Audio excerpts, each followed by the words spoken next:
Let's see. We'll give everybody a couple minutes before we get started. I see we have some people in here now, which is awesome.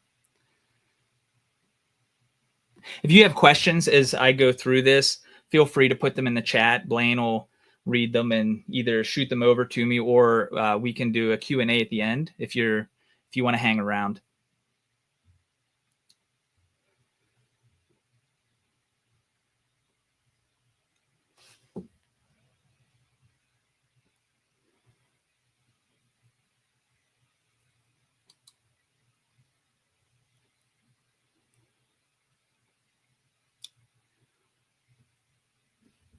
This is a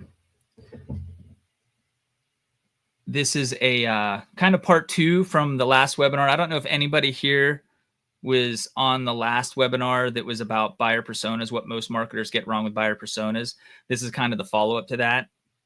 So if you have buyer personas, it's like, what do you do with them?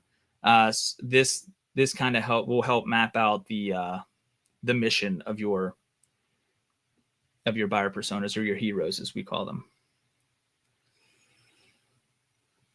I'm going to go ahead, I think, and get started. Let's see here. I'll minimize that a little bit. Let me actually do it this way. That looks better. Okay. All right, so we're going to talk today about how to build content that mirrors your customer's journey. And like I said, this is kind of part 2 to the webinar that we had last month. And we're going to have actually a kind of a part 3 next month. It's going to be around mapping your value to your customer journey. My name's Rob. I'm a partner at Pick. I've been a partner for about 7 years. I think I've been with Pick for 15 years. I've been in marketing over 20 years. So I've been around a while.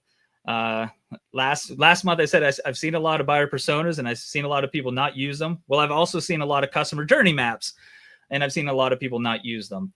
And I'm probably guilty of that myself. So what we want to do today is really dig into that and see if we can find a path forward. Again, last month, what most marketers get wrong about buyer personas, and just a quick summary. One of the big things that they get wrong about buyer personas is the fact that they don't use them. They put all of this time and effort into building a buyer persona, and then it gets set on a shelf somewhere and it's never really referenced again, which that can be a problem, because then it's just kind of wasted effort. The other thing that they get wrong with buyer personas is the whole notion of a buyer persona is a little bit predatory. And when companies build buyer personas, it's like who they want to target, right? So it's like, this is who we're after. That's why we don't really like the idea of buyer personas per se. The heroes, if you think about a hero, that's somebody that you want to see succeed, right? So it's already starting to shift your perspective from that of who we're going after to this. We want this person to be successful. It's exciting to watch them on their adventure. So the hero just is a much better way to frame who our customers are. So that's why we call them heroes. Everybody's probably seen this customer journey map. I just pulled this from SEMrush. Awareness, consideration, decision, retention, and loyalty. There's variations of this, but this is pretty consistent. And this is how your customers align to the buying stages, right? So this is already a company-centric approach to your customers. This is where they're fitting in your sales cycle, and we're not really looking at this from the perspective of our heroes. And that's really what we want to encourage our clients to do, and I'd encourage you to do it, is start looking at everything that you do first from the perspective of your hero, so that you understand what they are trying to accomplish. What's the friction? What are the fundamental needs that they have in order to be successful at what they're trying to accomplish? What are those outcomes, and what are the impact of those outcomes, of that mission that they're trying to accomplish, or that job that they're trying to do? This is like my favorite quote, because this totally just shows you that shift in perspective. People don't want to buy a 1/4-inch drill. They want a 1/4-inch hole. So Theodore Levitt nailed it with this. So I love this quote. It just totally illustrates the idea of shifting your perspective from that of your company to that of your hero. Now, just a quick side-by-side comparison with the hero mission versus the customer journey. And I'm looking at this in a traditional customer-centric standpoint. You could create a customer-centric version of the customer journey, but for illustration purposes, I really want to show a company-centric approach and compare that to a customer-centric approach. So in the customer journey, that awareness, consideration, decision, retention, and loyalty. And the hero mission, we're looking at the origin point, where that mission starts and why does it start. Research and planning, action and experimentation, implementation, results and improvements, sharing and leadership. So we're going to start looking at these through hypothesis statements, because I think that's a really good way to illustrate the differences between a company-centric approach and a customer-centric approach. This is also another great quote. I'm a Star Wars fan, so Obi-Wan nailed it here. Many of the truths that we cling to depend upon our point of view. So from a company perspective, your truths are in your features and your product features and how you work with clients. But your customer may not see it that way. They may just want that quarter-inch hole as quickly and as easily as possible. So just, again, keep in mind that your truth from a company standpoint may not align with what your customers' expectations or their truths are. So here's our first hypothesis statement for awareness. If you take a look at this, maximize brand visibility through advertising and promotion. We can generate more leads and sales by capturing customer attention before our competitors do. And this probably makes a lot of sense. It is very company-centric. So if you look at that hypothesis statement, what action items could you take as a marketer out of that hypothesis statement? You might think we should audit our Google Ads program, see if we can increase our budget there. Maybe we should do a remarketing campaign. Should we be on Facebook? Should we just be creating more content, right? So those are some of the action items that we may get out of that awareness stage piece. Now, if we look at the origin point hypothesis, if we understand, listen for, and identify our hero's true starting point, we can be present at the exact moment they need help, leading to more relevant engagement and higher quality leads. So looking at this hypothesis statement, what kind of action items could you take from this? We could be, well, let's define what triggers our customers' experience that make them take action. Let's start defining their pain points. Let's look and see if we have content for those pain points that really adds value. Like, does our content have an aha moment for this particular friction point? And then are people seeing this content? So this gives us this gets us a step closer to where our hero is. Whereas the awareness stage, we're really living within the company realm. The origin point takes us closer to what our hero is trying to accomplish in their mission. So we all think our products are the best out there, or at least we want the world to think that. We want the world to buy them. So positioning our product in the market, that's obviously important. And then there's nothing innately wrong with this hypothesis, but again, it's company-centric. If we look at the hero mission, action and experimentation, we're focused on more education and empowering our heroes to make a decision. How can we help our heroes better self-qualify for the best, most effective or efficient solution? And one of the things, that's maybe controversial but important is pricing information on sites. This is a good low-hanging fruit example. Companies are very reluctant to show any sort of pricing on their website or give you any idea of what their pricing is on a website. And really, how efficient is it for your hero or your customer to go through a time-consuming sales process only to find out that they're not even in the same ballpark from a budgetary pricing perspective is where you're at? So that doesn't make for a very good experience for the user. And there's a Label Insight Transparency ROI study that was interesting, showing that 94% of B2B buyers are more likely to buy from a company that demonstrates transparency, including pricing. So really with action experimentation, it's about setting expectations and helping your heroes or your customers self-qualify so that they know what they need to do next. Now, on the decision side, these are closing tactics, right? On our decision hypothesis, if we focus on closing tactics and urgency, we can increase our conversion rates and shorten the sales life cycle, which these are great metrics. We want to improve these metrics, but again, they put us far away from what our heroes trying to accomplish. In our hero mission hypothesis, we're positioning ourselves not as a vendor for our hero, but as a partner. Now, up to this point, marketing and sales has probably been mostly involved in the sales process.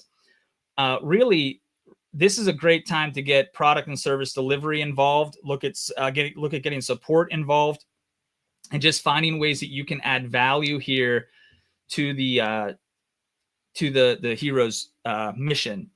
And marketing is kind of the key department in order to lead that initiative. In the decision phase, we're focusing on what it takes to close a deal. In research and planning, we're already positioning ourselves as part of the solution. Retention. There's nothing wrong with loyalty programs and upsells, but what are our heroes' outcomes? How are these affecting our heroes' outcomes? Most of these are designed to help our heroes get some sort of discount or buy more products from us, but they don't really generate a memorable experience for our hero. If we really understand what outcomes the hero is trying to get from achieving their mission, we can make a longer lasting impression by helping them be successful. So think of your customers, think of what they're trying to do. Ultimately, their desired outcome isn't to hire you or to buy your product, right? It's to accomplish something else. You're a tool to help them be successful in a bigger mission. So if we focus on outcome-based support and real-world success, we turn customers into fans who achieve what they set out to do, lowering churn and increasing positive sentiment. So again, think about your business for a minute. Your hero just becomes a customer. What are you doing to help them be successful? And what could you be doing to help them be successful? Like brainstorm that with your team, map that out and see what you learn. What action items can you list that will help your customers achieve their desired outcomes after the sale? Loyalty here means incentivizing referrals and exclusivity, turning customers into that sales engine for your business. It kind of like, how can we demand loyalty from our customers? Loyalty is not just about perks. 74% of customers stay loyal because brands help them succeed through quality, consistency, and great experiences. That's a KPMG customer loyalty report. So that's a very interesting statistic. So instead of asking how customers can benefit from us, we ask, how can we help our customers get better, consistent results and improve the work on their mission or the success of their mission? So the company-centric journey kind of ended there. On the hero mission side, we have one more step. That's sharing the next steps. Our mission isn't just to deliver that product and service, right? Or their mission isn't to just get that product or service. We really want to help our hero grow and succeed in multiple levels. So the idea is that if we're doing our job right, we're going to help our heroes be successful within their company, among their peers, and for themselves. Within their company, we want them to get better results. We want to see them grow within the company. Among their peers, we want them to be recognized as a leader within their company. For themselves, just building their skills and making them a better person is what we want to see happen. And we can take all of this into consideration in our marketing program, right? And the way we communicate to our heroes. Okay, so that's running through the hero mission kind of structure there. There's three parts of the hero mission strategy. There's hero building, which we talked about last month, and we had that recorded. If anybody wants to go back and see that, they can go back and watch that webinar. Now we're talking about mission building. Mission building is where we really want to understand what our hero is trying to accomplish. And we're going to go through the questions. Like when we do a workshop with a client, these are the questions that we dig into with our clients, with their sales team, with their service team, with their support team, in order to really understand the hero's mission. And then story building is kind of breaking that mission down into a storyboard so that we can start making sure that we have valuable content across that mission for our hero so that they can be successful. Now, the North Star mission, the North Star of the mission workshop is our mission brief. And this is kind of adopted from Tony Alwick's Jobs to be Done framework. A mission brief, it has a name, and then it has as a, which is the role and purpose of our hero, when I, the mission that they're trying to accomplish, I want, are the desired outcomes of that mission, so I is the impact of achieving those outcomes. So this is something that we want to understand. And this is something that you can develop, right? As a marketer, you can sit down and work with your team to develop a really good mission brief. So this is an example of a mission brief. Power Pete, maintenance manager. The mission is turnaround and outage safety. So we look at this as a role and purpose, maintenance manager, focused on maximizing uptime and ensuring critical projects are completed safely and efficiently. When I, the mission, develop a safety plan that will ensure every worker returns home safe, I want the outcomes to create an environment where every worker is protected, risks are controlled before they become threats, and the entire team is empowered to take ownership of safety. So I, impact, can deliver a smooth, incident-free project, earn trust from my team and leadership, and help build a culture where safety is our greatest achievement. So this is, again, this is our North Star. Okay. Now, once you have your mission brief kind of built out and identified, these are the questions that I recommend you go through with your sales team, with your marketing team, with your support team, with your product delivery, product service delivery teams. And ideally, even some of your heroes. Look at your best customers and see if you can get them involved. That's gold there. Now, the first couple questions that we're going to go over are core mission questions. So you could have a company that has multiple heroes on the same mission. They may have different perspectives. They may have different requirements, different outcome, not necessarily different outcomes, but different motivations to be on that mission, but multiple heroes on the same mission. That happens pretty frequently. So these questions should be kind of agnostic to who the hero is within your ideal customer profile. So first, what fundamental needs must be satisfied in order for the mission to be accomplished? It's important to know, because if these aren't satisfied, the mission can't continue.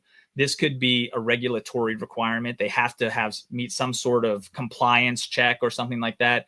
It could be a skills requirement. Somebody on the team 100% has to have this skill in order for the mission to be successful. Maybe minimum manufacturing capabilities, like you have to have this machine in order to build this product, whatever it is. So fundamental needs, these are complete roadblocks. Without these, you're not going to be successful. Friction points slow the mission down.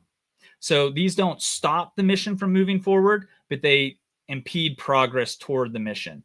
This could be cultural adoption of a new software program, or small teams that are overworked. Think of these as, or even hero, like, I guess, interdepartment struggles, right? So you might have to get board reviewed or approvals from the C-suite, or just sell internally. So those can all be friction points, and it's important to nail these down too, because this helps us understand the entire mission.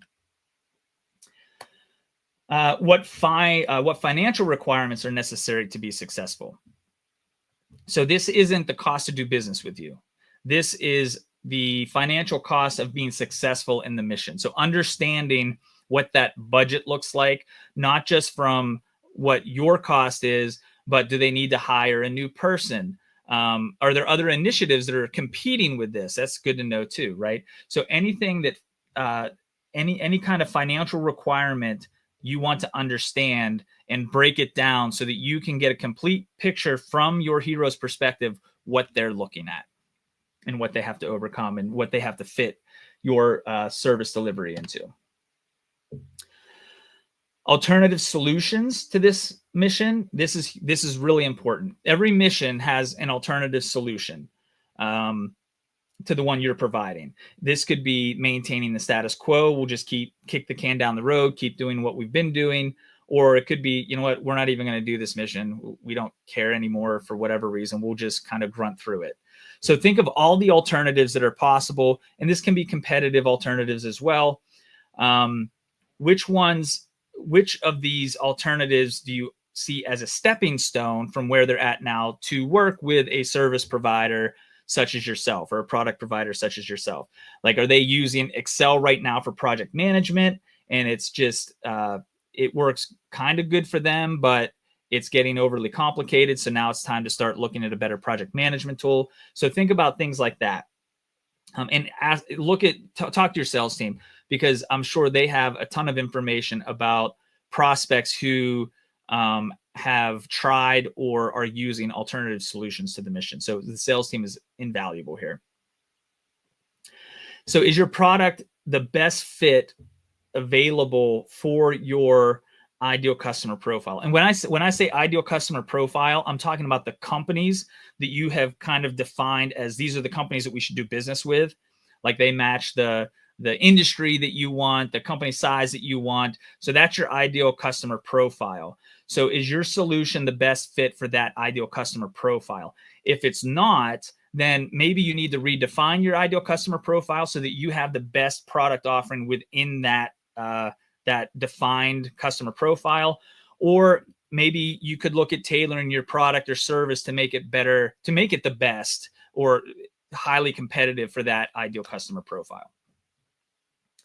So those are our core questions for the mission. Now what we want to do is look at hero-specific questions. So again, you could have multiple heroes on the same mission. What we want to do here is understand how the heroes affected by the mission, right? So these questions are going to help us dig into that. So awareness triggers. What are some of the things that trigger our hero to start looking for help or to try and start problem solving? Think back to the origin point that we talked about. Understand, listen for, and identify your hero's true starting point. These are probably internal conversations or something that has been itching at them for a while and now they want to scratch it. They're probably trying to come up with a DIY fix right now, like they're trying to solve it on their own before they even do any research. They've probably just adapted some sort of workaround in order to make things work, keep the machine running. So then where does our hero go to learn about executing this mission better? So this is where our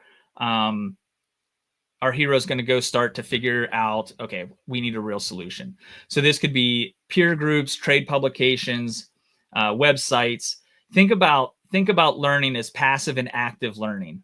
Like YouTube and Google are great at active learning. If you want to learn how to tie your shoes, you can go to YouTube, you can look up a video, and you're going to have 38 different tutorials on how to tie your shoes, probably 38 different ways. Passive learning is what we're kind of casually exposed to. So if you go onto LinkedIn and you're just kind of perusing around and you see an interesting article, you might click on that and read that article. But it's kind of just the stuff that you aren't looking for, that you kind of absorb throughout your day. So I mean, think about Facebook and like display ads. Those are kind of passive learning engagement engines there. And we want to know where our hero is going to learn, not just because we want to get real estate there so that they see the value that we have to offer, but we also want to see what they're learning out there. It's important for us, if we're really going to represent the success of our hero, it's important to understand what the learning resources are out there so that we can hopefully create better learning resources for our hero that adds more value to their mission. What questions will your hero ask when seeking a solution? Think of the first initial phone calls. This is another great time to talk to your sales team. Think of those first initial calls that your sales team has with your hero. What are the questions that your hero's asking? A lot of times these questions deal with the hero's approach to the mission. Like, is this going to solve my problem? What is the cost if I don't do anything? Can I even get this started? Can I get my company to even adopt this process or this software? Now we have our consideration question. So the hero may have talked to a couple different solution providers at this point, and they're going to start to develop deeper questions where they can drill in and understand more about your approach to the mission. What makes you different from your competition, or what makes you different from what I'm doing now? Are you going to support me after the sale? Who owns the process or the tool or the data? Those are questions where this is where it's more about your approach to the mission, and does that align with our hero's needs? And then the deciding questions, think of like the break a tie questions. Who's got my back if something goes wrong?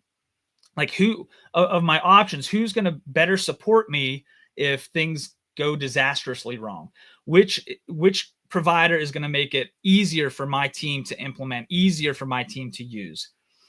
Which provider is going to implement the fastest, right? So these are those kind of deciding questions, and it could be price too. Which one's the cheapest, right?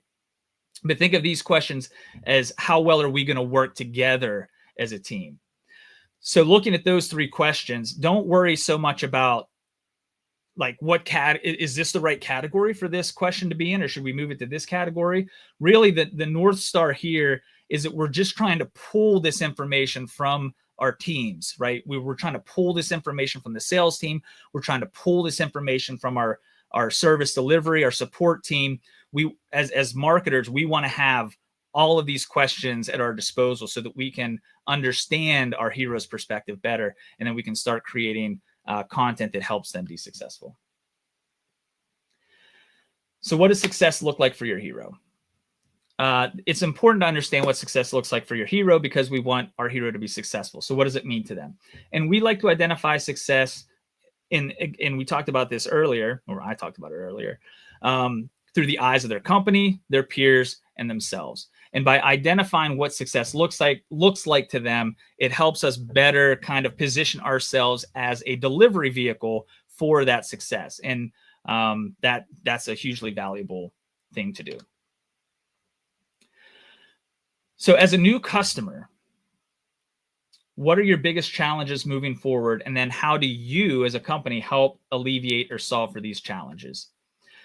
This is a kind of a really important thing if we're talking about the success of a mission, right? So we want to understand those challenges that the hero is going to have after the sale. And then we want to start creating content or creating mechanisms and put them in place to make sure that our heroes are achieving the outcomes that they're trying to achieve from the mission, not even necessarily from using your product, but from the mission. Because our product may help them achieve part of their mission, but we may have experience that adds value to other parts of their mission. And we may have relationships that adds value to even more parts of their mission. So it's really important to understand the complete challenges of the mission, not just the challenges of using your products. And then endings. So we kind of define our endings for the mission as I guess a state of being as you go through the mission. Happily ever after, that is the mission is successful, the machine is rolling, or we completed the milestone. But happily ever after is we've had success and we're all happy and things are going great.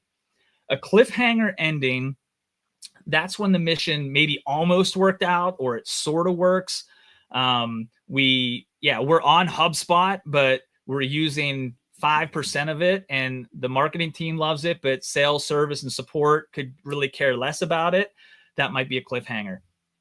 Tragic is when a mission fails, right? Something bad happened, the mission failed. Somebody is feeling really bad about themselves at this point. So it's important to understand the endings of a mission, because the hero may be coming back to you because of one of those endings, right? Well, probably the cliffhanger or the tragic ending. If they hit the happily ever after ending, they're probably very content with the service provider and the situation that they built out to be successful at that mission. But on the cliffhanger and the tragic side, if you can understand what causes those types of endings, now you can start positioning yourself to be a solution to fix those problems or those endings. Visualizing happiness. So this is great because you want to think about the heroes that you've worked with, think about how happy they are, and talk to them about, like, a year after they've been working with you, what are they celebrating, right? So hopefully by now you know how you can deliver success, but talking specifically to your customers and learning from them what the success is, like what actually makes them excited, really helps you backward engineer your success so that you can start providing those leading indicators for success before the success happens, right? So it just gives you that kind of foreshadowing. And yeah, again, customers are the best are the best person, or the best group of people to talk to about understanding what happiness is. Find out what they love about working with you, what they love about being successful in general in their mission. Okay, so what I strongly recommend, every person, every marketer on listening to this right now, is you look at those questions, and we'll send you a copy of the deck afterward, but organize those questions and set some time aside with your sales team, with your service, product delivery, support teams, and develop your mission brief.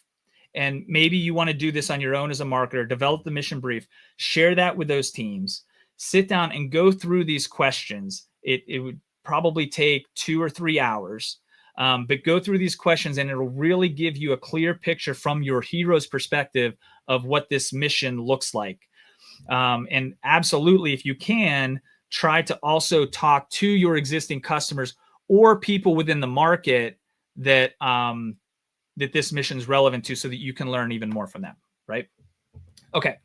Now we'll talk a little bit about story building. So after you do that with your service delivery team, what you can do is start taking everything that you've learned and start organizing it into chapters. So we look at 6 chapters, and it just so happens there's 6 elements to the hero mission.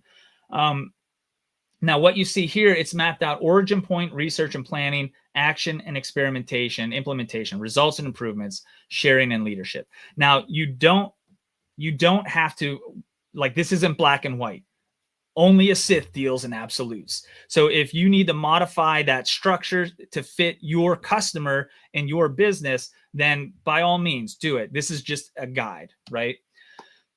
So we'll look at establishing a confined space safety program. Our origin point, so our chapter there is establishing safety protocols.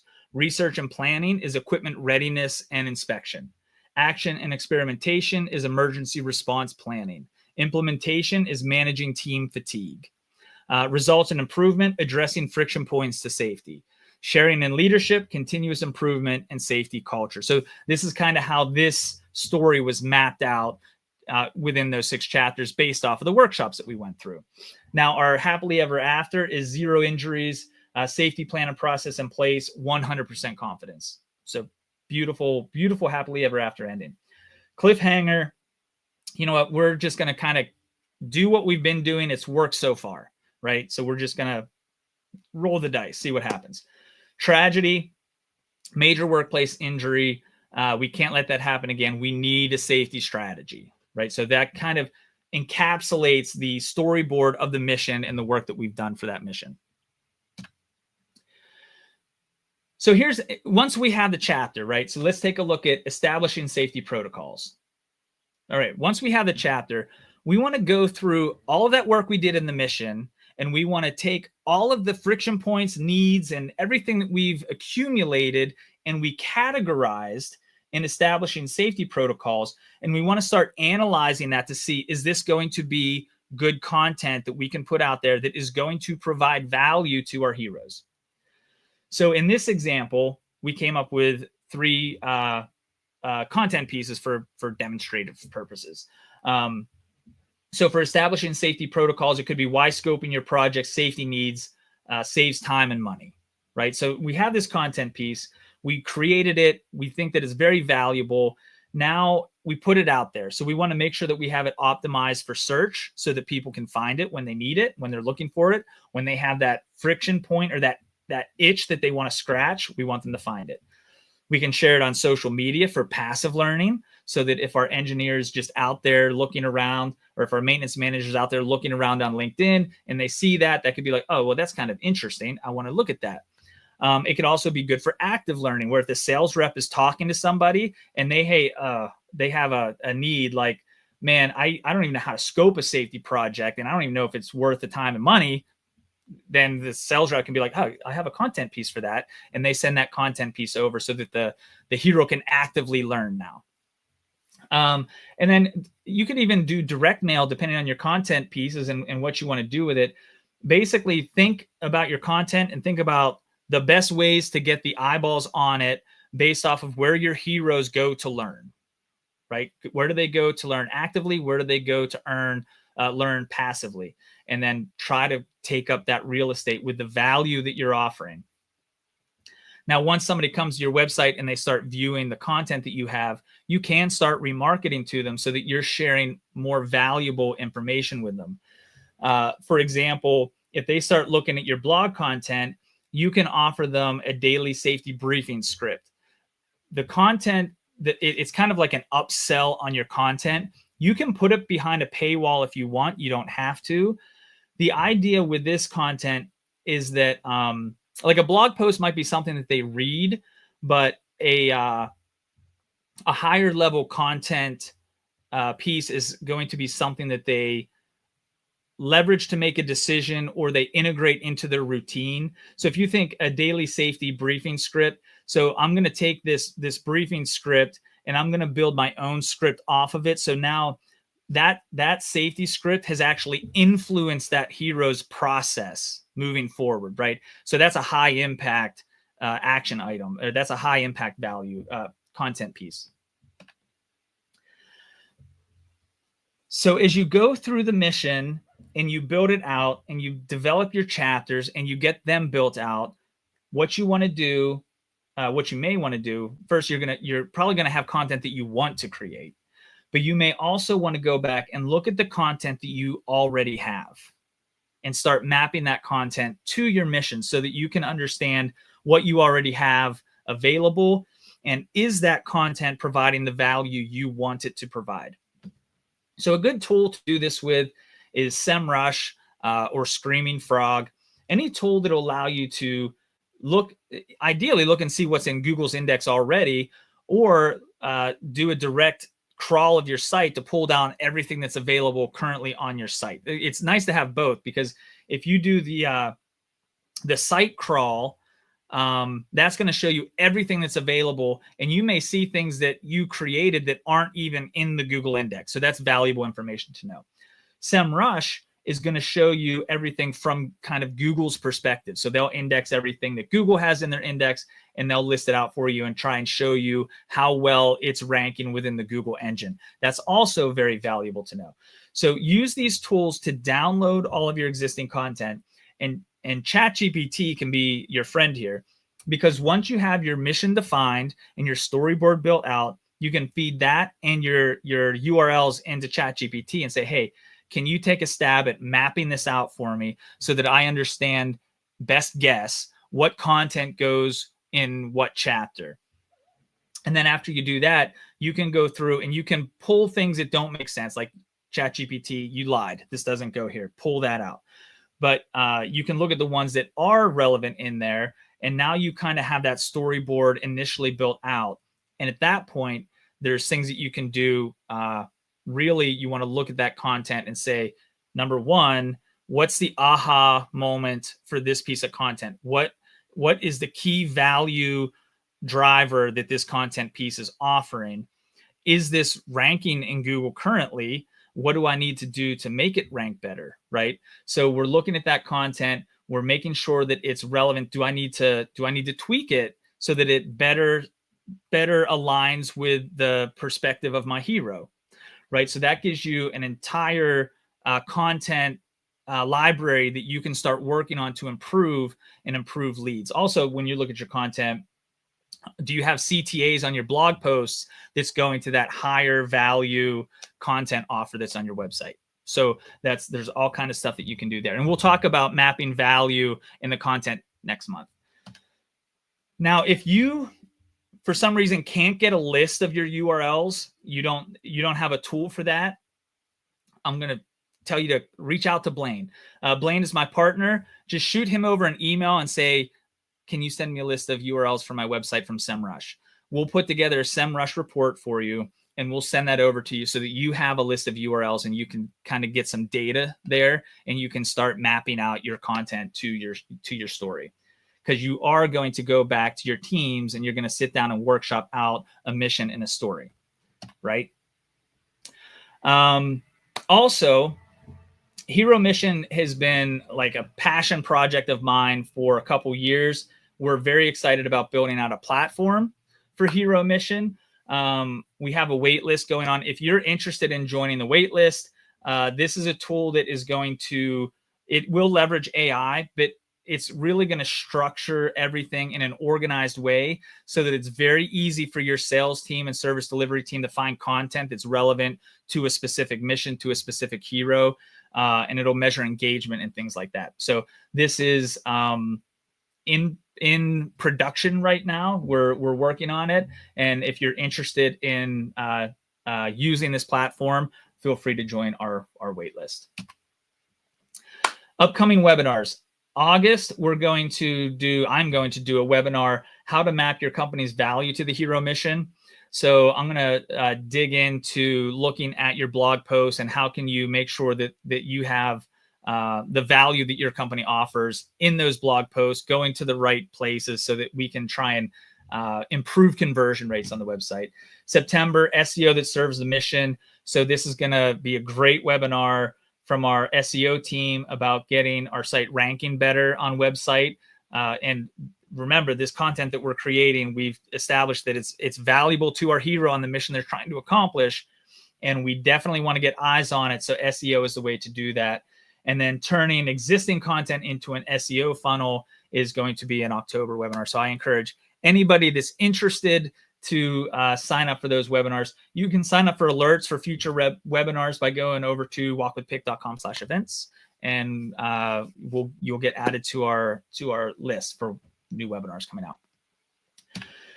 So that's it. That's all I have today. It was pretty painless. I think we're 40 some minutes in, 43 minutes in. If anybody has any questions, feel free to ask any questions. Or send questions over, reach out to Blaine and make him run some SEMrush reports for you, because he just loves doing that more than anything else in the world. So I'll wait a minute here. If you guys have any questions, feel free to drop them in the chat. And if anybody ever wants to talk one-on-one about this, I'd be happy to set up a 15-minute phone call with you.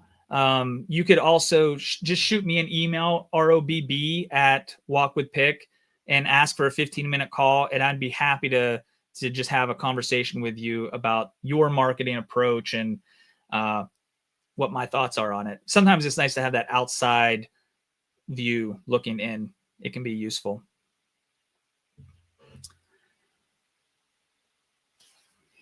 Let's see, Charlie, let's see. How important is interpersonal communication in your client interactions? Which ones? Can you can you define for me interpersonal communication so that I'm answering your question correctly?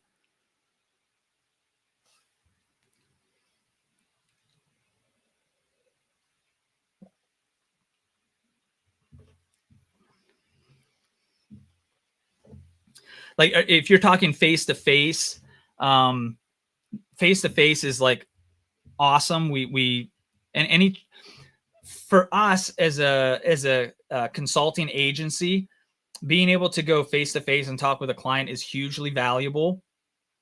So we really love that.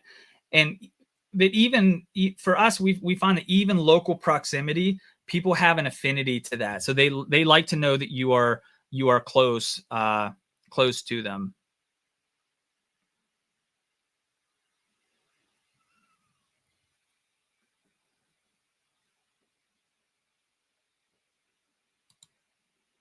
I see soft skills, all the layers of communication beneath the words: listening, empathy, appreciation. Let me read your first question. How important is interpersonal communication in your client interactions? I think it's important if you're trying, and I don't have any data. I'm answering this on the fly, so I don't have any data to back this up. But I think that is important. If you are trying to help your heroes be successful, and you're trying to communicate value to your heroes, and you're doing it in a way that isn't empathetic, I think it's hard to communicate that. So I definitely think that that's important. And I think to the appreciation question, like to the appreciation listening part of that, I think you always have to be like hearing what your customers saying, listening, like not just listening, but actually hearing what their problems are and understanding, and not trying to answer them before they're done asking the question. So I think there's a huge perception, there's a huge importance to the perception of the relationship with those soft skills. Good question.